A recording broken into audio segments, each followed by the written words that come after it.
Bonjour et bienvenue chez Reset Your Mind.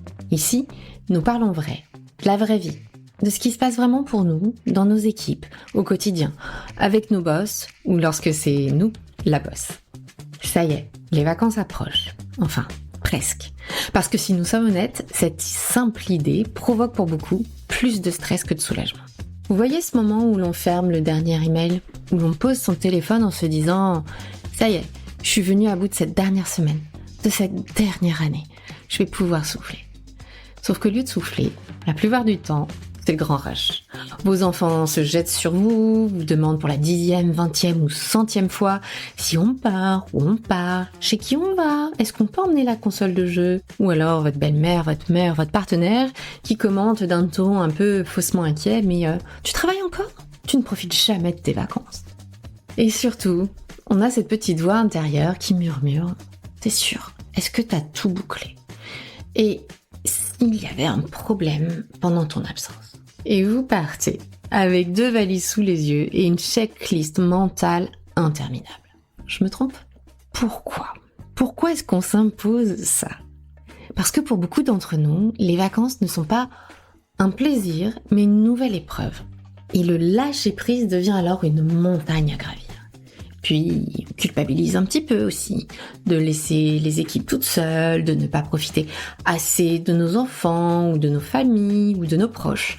Et vous mettez tout ça, et pire, vous culpabilisez même parfois de vous reposer. Cette culpabilité, elle adore, en plus, vous souffler à l'oreille. Les vrais leaders ne s'arrêtent jamais. Si tu lâches maintenant, tu vas perdre le contrôle. Et si tes équipes avaient besoin de toi pendant les vacances? Soyons honnêtes, c'est un mensonge. Le monde ne va pas s'écrouler parce que vous prenez une pause. Bien au contraire. Et puis n'oubliez pas, un leader ou une leader reposée est plus lucide, plus capable d'anticiper, plus créatif et plus efficace. Et surtout, ce qui est vrai pour vous, l'est aussi pour vos équipes. Et si vous vous autorisez à déconnecter, alors vous vous autorisez aussi vos équipes à le faire. Et elles aussi, elles n'en reviendront que d'autant plus fraîches, reboostées, redynamisées. Si vous nous rejoignez pour la première fois, bienvenue. Ici, nous parlons business, leadership et décisions stratégiques, mais sans chichi et sans blabla. Nous parlons de la vraie vie, des dilemmes, des coups durs, des moments où tout bascule en un instant. Parce que piloter sa vie, une carrière, une équipe ou un business, c'est faire face à l'inattendu au quotidien. C'est faire face à l'adaptation perpétuelle, au monde qui évolue très vite, aux collaborateurs, collaboratrices que vous accompagnez peut-être, ou à votre boss, à votre board, à vos actionnaires. Or, personne ne nous apprend vraiment comment gérer cela. Pas plus que gérer nos pensées ou prendre soin de nous, alors que nous sommes notre ressource la plus précieuse. Et si vous cherchez des pistes concrètes, des réflexions qui bousculent et un vrai sparring partner, miroir pour avancer, vous êtes au bon endroit. Respirez, installez-vous et attaquons ce nouvel épisode. Je pense en enregistrant cet épisode à une cliente brillante et un coaching très récent. Alors que nous évoquions la posture à avoir lors d'un prochain COMEX, elle a fini par prendre conscience que la boule de stress et d'angoisse qu'elle ressentait n'avait rien à voir avec cette prochaine échéance professionnelle, mais tout à voir avec son dernier Noël, et que les vacances arrivant, cette angoisse prenait de plus en plus de place, jusqu'à la faire douter de tout, de rien, et en tout cas la fatiguer, l'épuiser. Alors, laissez-moi vous expliquer, vous partager un peu cette anecdote et surtout le déroulé derrière qui est assez fascinant. Lors des dernières vacances de cette cliente en famille, elle avait tout anticipé, tout géré pour que ses vacances se passent au mieux en combinant ce qu'elle estimait être son rôle personnel de maman, puisque cette cliente est maman, en tant que maman de cette famille, mais aussi en tant que fille, puisqu'elle avait ses parents avec elle, mais aussi des oncles et tantes dans cet espace de vacances. Et aussi, quel était son rôle en tant que cadre dirigeante dans cette entreprise. Et cela passait par tout un tas de choses qu'elle pensait devoir faire, devoir remplir. Garder un œil sur ses emails pour soutenir ses équipes, au cas où un problème se présenterait. Planifier chaque minute des journées normalement off de cette période pour satisfaire tout le monde. Les enfants qui avaient envie de certaines sorties, la famille qui avait d'autres envies, son conjoint, etc. Et puis, il y avait aussi toute la logistique à gérer. Les courses, le repas, enfin, les repas au pluriel. Et surtout, ne pas montrer qu'elle était fatiguée. Alors pourquoi ? Lorsqu'on prend de la distance et lorsque je vous raconte comme ça, c'est peut-être plus facile pour vous de se dire mais pourquoi fait-elle ça ? Lorsqu'on est dedans, c'est un peu plus complexe. À la base, elle partait d'une très bonne intention. Elle voulait que ce moment soit mémorable pour tous ses proches. Elle avait envie de leur faire ce cadeau. Malheureusement, résultat, elle a passé les derniers jours de ses congés alités, tellement elle était épuisée, fatiguée d'avoir tout enchaîné après une année particulièrement difficile à la fois professionnellement et personnellement. Problème dans tout ça, c'est qu'elle s'était totalement oubliée dans l'équation. Et non, nous ne sommes pas des machines. Alors pourquoi est-ce si dur de lâcher prise, me direz-vous ? Il suffisait qu'elle ne s'impose pas ce rythme, après tout. Ce n'est pas si simple que ça. Et bien souvent, nous avons cette croyance absolument ancrée en nous, enfin, ces croyances même, puisqu'il y en a plusieurs, de « si je ne le fais pas moi-même, personne ne le fera ». De « si je ne le fais pas moi-même, je n'ai pas de valeur ». Si, je sais qu'elle dérange celle-là, mais... Ou encore, si c'est trop facile, ça n'a pas de valeur. Plus je donne aux autres, plus ils m'aimeront. Je sais, ces phrases vous hérissent le poil. Mais réfléchissez 2 secondes, vraiment, honnêtement.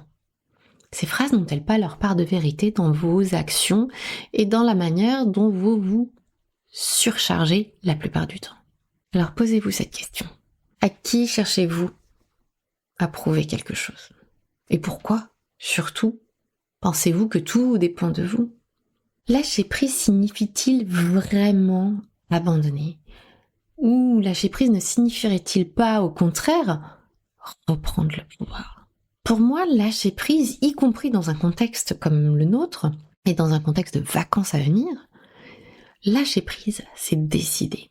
C'est décider consciemment de ne pas tout porter sur vos épaules. Où est-ce que c'est écrit, d'ailleurs, que vous devez tout porter sur vos épaules ? Car en réalité, vos équipes n'ont pas besoin d'un leader omniprésent, d'une leader omniprésente et épuisée surtout.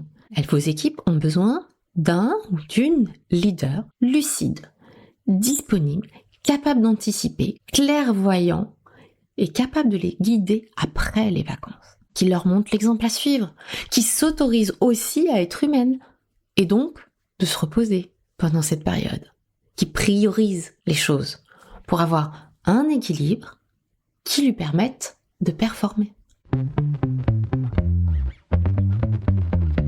Alors cette année, j'aimerais vraiment que vous disiez oui aux vacances, pour vous aussi, et pas seulement pour les autres.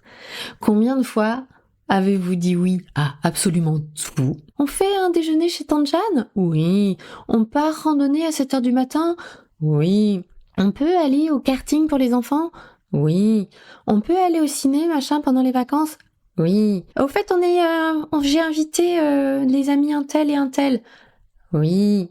Et vous vous êtes retrouvés à regarder tout le monde profiter pendant que vous vous épuisiez à satisfaire tout le monde et à courir dans tous les sens. Alors un conseil simple, fixez vos priorités à vous. Qu'est-ce qui a vraiment de l'importance ? Et vous connaissez maintenant ma règle des 3. Pas 10, pas 15, pas 20. 3. Et tout ce qui ne rentre pas dans ces 3 priorités, laissons-les vivre, laissons-les advenir et vous vous adapterez.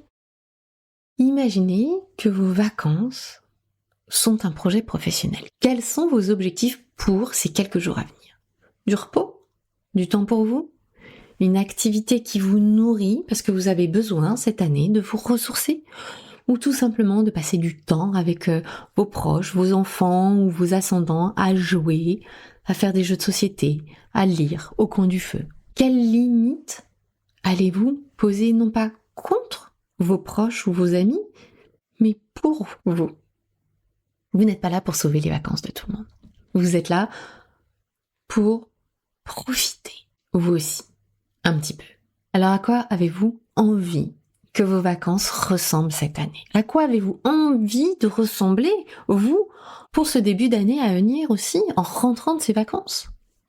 Pendant ces vacances, il va aussi y avoir les relations familiales avec vos proches, les gens que vous allez voir. Et la plupart du temps, la famille, on les aime, on les adore. Mais il y en a toujours pour vous solliciter, encore et encore, ou appuyer là où ça fait mal. Et vous glissez des petites phrases, pas toujours très sympas, en tout cas, qui viennent vous piquer au vif. Du genre, c'est bien joli ton job, mais tu ne penses pas à la vraie vie parfois?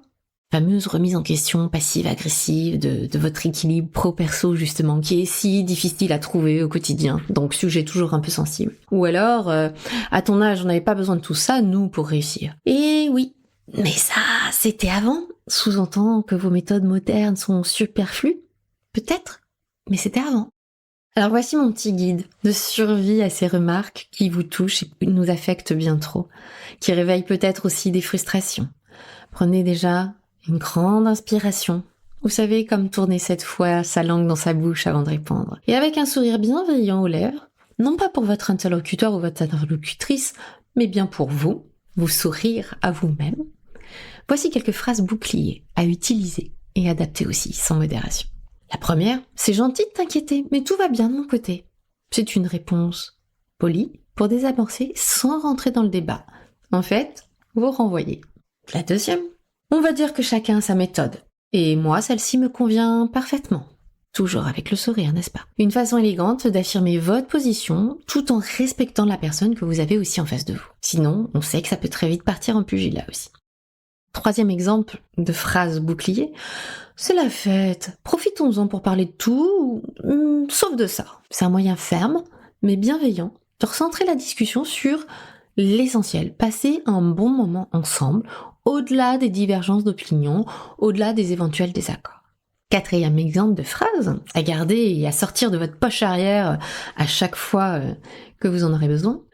Je suis en vacances, j'en profite, tout simplement. Toutes ces phrases, je suis sûre que vous en avez aussi. Alors n'hésitez pas à les partager, n'hésitez pas à vous les remémorer et à les sortir comme un carton jaune ou un carton rouge durant un match de foot. Et coupez court à tout débat.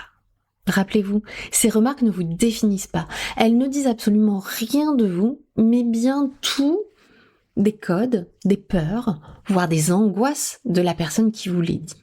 Alors prenez le temps, respirez et utilisez ces phrases boucliers. Il y a un point aussi sur lequel je voulais revenir qui est le contexte économique tendu. Beaucoup se disent aussi « je n'ai pas mérité mes vacances ». Mes résultats n'étaient pas au rendez-vous cette année ou j'ai pas atteint mes objectifs. Et je n'ai pas mérité mes vacances. Ça, c'est une phrase qu'un client m'a dit il n'y a pas très longtemps. Alors, avant toute chose, c'est faux. Les vacances ne sont pas une récompense. Elles sont une ressource. Elles ne se méritent pas.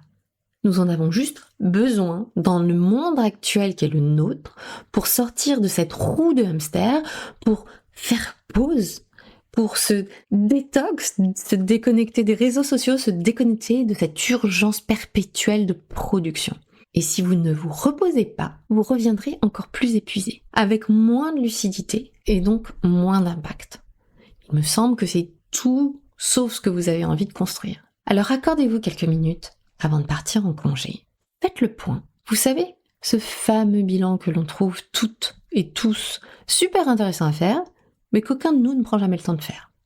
Alors, je vous invite à aller télécharger mon e-book que j'ai partagé pas plus tard que la semaine dernière dans la newsletter. Et si vous n'arrivez pas à le récupérer, envoyez-moi un petit message, je vous le ferai suivre. Et prenez ce temps, accordez-vous cette petite bulle pour juste réinvestir cette année 2024, vos réussites, tout ce que vous avez fait, que vous n'aviez pas forcément prévu, tout ce que vous avez réussi à exploser, alors que c'était pas prévu. Prenez le temps de regarder un peu dans le rétro. C'est grâce à cette énergie et cette revisite de l'année. Oui, il y a eu plein de choses désagréables, bien évidemment, et très certainement. Oui, il y a eu certainement aussi des drames, des catastrophes. Ok, mais à côté de ça, je suis certaine qu'il y a eu aussi énormément de choses dont vous êtes fiers. Et c'est de ça, c'est de cette énergie-là dont vous avez besoin justement au quotidien pour réamorcer le chargement de vos batteries pour réamorcer cette nouvelle année à venir. Je sais que lâcher prise peut faire peur. La nature a horreur du vide. Et si vous n'êtes pas sur tous les fronts, on pourrait prendre votre place. Mais lâcher prise ne signifie pas ne rien faire. Cela signifie faire autrement. Rappelez-vous, votre cerveau, lui, va continuer à fonctionner en plus, en tâche de fond. Sauf que moins pressé, moins stressé, il va aussi s'autoriser à explorer de nouvelles voies, de nouvelles possibilités. Enfin, ça, c'est si vous lui offrez justement cet espace de repos, cet espace d'énergie complémentaire.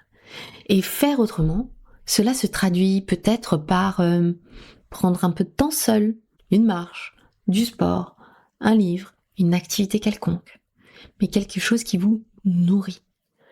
C'est peut-être déconnecter des réseaux sociaux, des sollicitations, des notifications, même juste pour quelques heures. Juste pour être là, dans l'instant, avec les gens qui sont autour de vous. Ça peut être aussi peut-être s'accorder des moments sans but précis, futiles, flâner dans les magasins, flâner dehors. Juste rien. Ces moments sont essentiels. Rappelez-vous, prendre soin de vous, c'est prendre soin de tout ce qui dépend de vous aussi. Alors ce que j'aimerais que vous emportiez avec vous, avec la fin de cet épisode, c'est vraiment que les vacances ne sont pas un énième challenge à relever. Les vacances sont une opportunité de vous retrouver, de vous reconnecter, vous recharger pour revenir plus forte, pour avoir d'autres objectifs, d'autres ambitions personnelles ou professionnelles.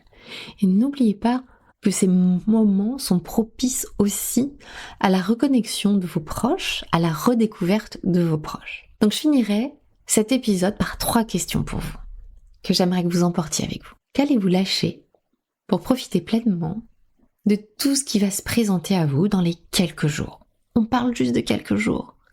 Qu'allez-vous lâcher? Qu'allez-vous accepter de laisser de côté pour profiter pleinement de ces jours à venir? Quelles limites aussi allez-vous poser pour vous préserver? Vous, juste vous. Et quelle est l'une de ces petites choses que vous allez faire rien que pour vous? Souvenez-vous, le monde ne s'écroulera pas si vous prenez une pause. Mais une chose est certaine, si vous ne le faites pas, c'est vous qui risquez de vous écrouler. Je vous laisse sur cette réflexion. Je vous souhaite de vraies bonnes vacances, celles où vous vous retrouvez enfin. Merci 1000 fois d'avoir écouté cet épisode, j'espère qu'il vous a plu. Si vous avez 5 minutes, prenez-les pour noter ou commenter cet épisode. Grâce à vos avis, Reset Your Mind commence à être connu. Et j'avoue que j'ai très envie de voir jusqu'où nous pouvons aller ensemble. À très vite!